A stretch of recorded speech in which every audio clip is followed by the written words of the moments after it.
Assalamualaikum warahmatullahi wabarakatuh. Puji syukur kami panjatkan kehadirat Tuhan Yang Maha Esa, karena telah melimpahkan rahmat-Nya berupa ilmu berguna yang telah diberikan kepada kami, sehingga kami bisa menyelesaikan tugas ini dengan tepat waktu.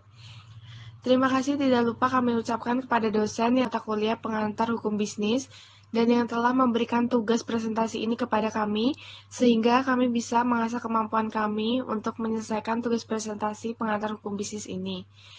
Tidak ada gading yang retak. Kami telah berusaha sesuai kemampuan. Namun, kami yakin masih ada kekurangan dalam menyusun materi ini, sehingga kami sangat mengharapkan kritik dan saran yang membangun dari para pembaca demi terciptanya materi presentasi selanjutnya yang lebih baik lagi. Pada kesempatan pada pagi hari ini, kelompok kami diberi tugas untuk mempresentasikan materi tentang badan usaha atau perusahaan dalam kegiatan bisnis. Kami dari kelompok 2 yang beranggotakan 4 orang, yaitu Desi Setianingrum, Febrinda Puspitasari, Alfi Aulia Iksan, Rahmandika, Bagus Setianto.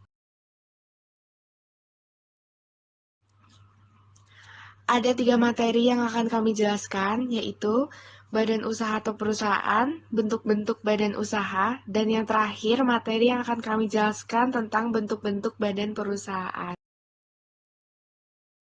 Materi yang pertama yaitu badan usaha atau perusahaan. Badan usaha merupakan perusahaan atau gabungan dari beberapa perusahaan yang bertujuan untuk mencari keuntungan. Keuntungan yang dimaksud bisa bentuk suatu kesatuan organisasi maupun ekonomis. Selain itu, badan usaha juga bisa bertujuan untuk memberikan layanan pada masyarakat.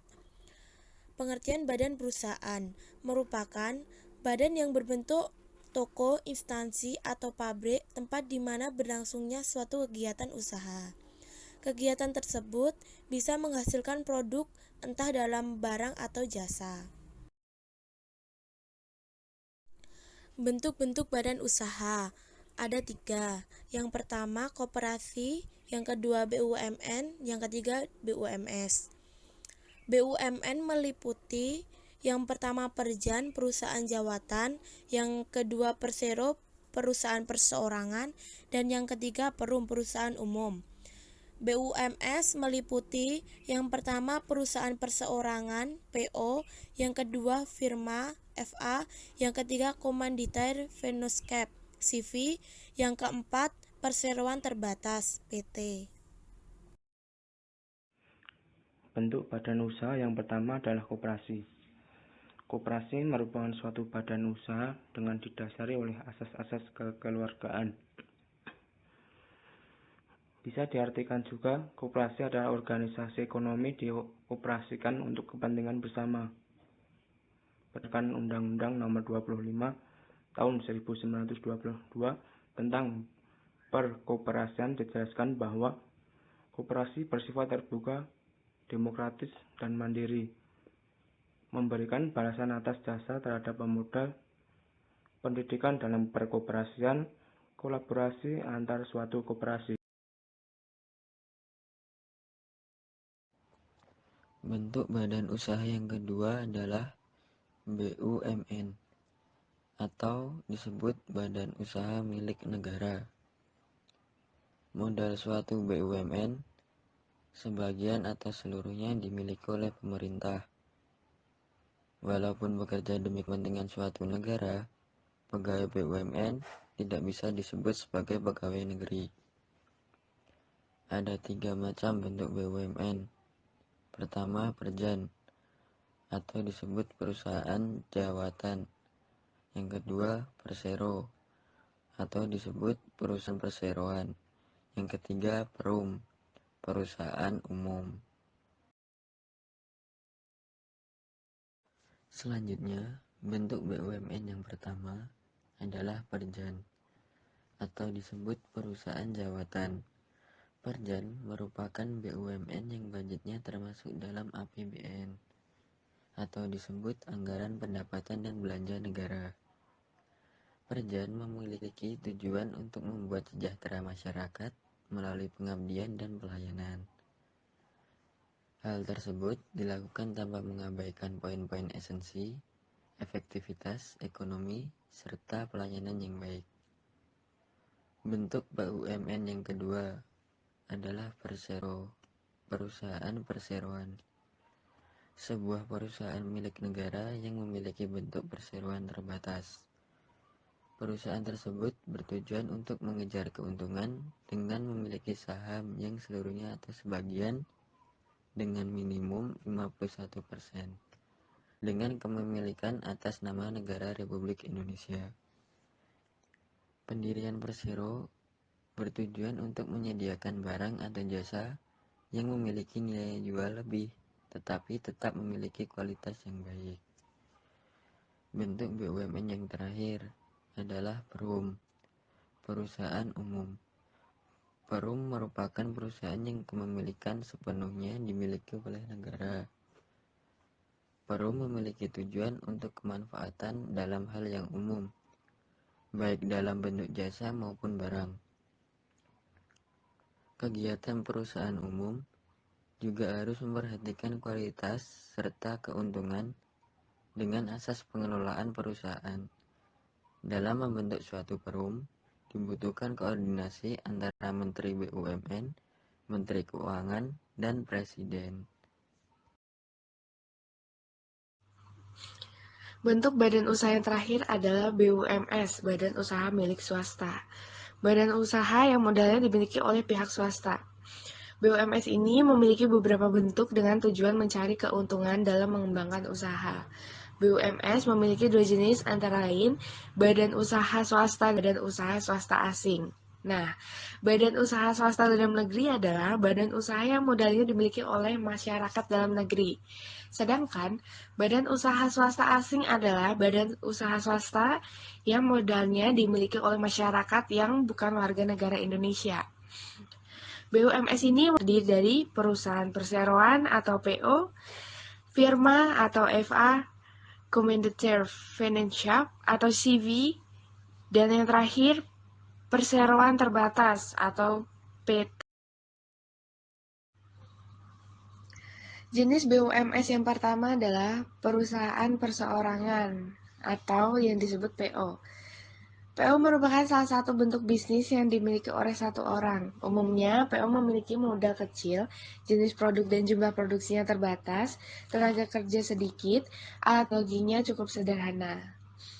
Oh ya, di PO ini tanggung jawab atas aktivitas dan risiko perusahaan ditanggung oleh individu tersebut. Jenis BUMS yang kedua adalah firma atau yang disebut FA. Firma merupakan persekutuan antara seseorang dengan orang lain untuk menjalankan usaha bersama dengan tujuan untuk berbagi keuntungan yang didapatkan dari persekutuan tersebut.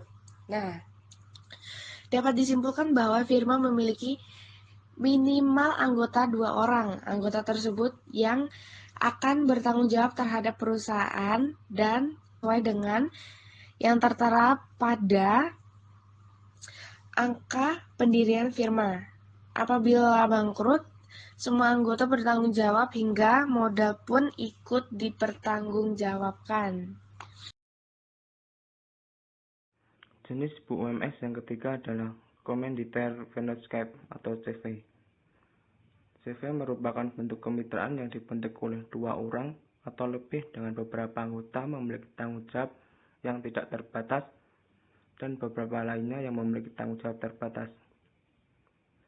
CV dibagi menjadi 2 jenis, yakni sekutu aktif komplementer dan sekutu pasif komanditer. Sekutu aktif adalah sekutu yang mengelola suatu perusahaan sekaligus memiliki hak untuk membuat perjanjian dengan pihak ketiga.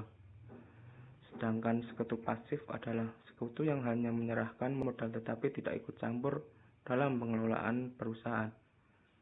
Bisa dikatakan bahwa sekutu pasif hanya berperan dalam memberikan perseroan terbatas atau PT. Jenis BUMS yang terakhir adalah perseroan terbatas. PT merupakan salah jenis usaha yang dilindungi oleh hukum dengan modal yang terdiri dari saham. Seorang dapat dikatakan memiliki PT apabila memiliki sebagian saham terbesar yang ditanamkannya modal. Bentuk-bentuk badan perusahaan terdiri dari toko, instansi, dan pabrik. Bentuk badan perusahaan yang pertama adalah toko. Toko adalah sebuah tempat tertutup yang di dalamnya terjadi kegiatan perdagangan. Yang kedua, instansi. Instansi adalah badan pemerintah umum seperti jawatan dan kantor. Contoh kejadian pelanggaran, penemuan, dan sebagainya. Dan yang terakhir adalah pabrik. Pabrik adalah suatu bangunan industri besar di mana para pekerja mengolah benda atau mengawasi pemrosesan mesin dari satu produk menjadi produk lain, sehingga mendapatkan nilai tambah.